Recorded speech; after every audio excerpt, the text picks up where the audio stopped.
Today we are going to be doing a procedure called FUE hair transplant.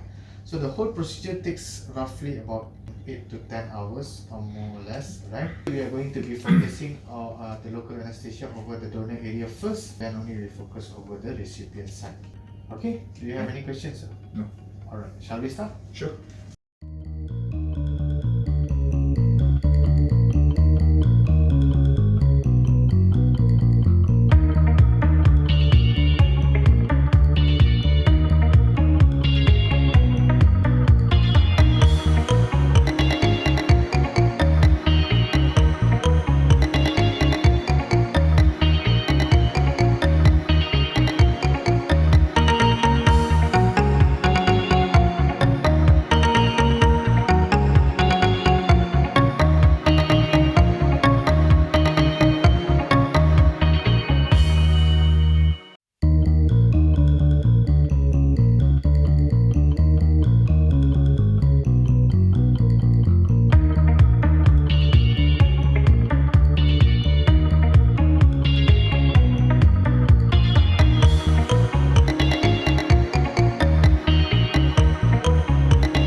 So how do you feel, Dato, after the procedure? Yes, I feel good.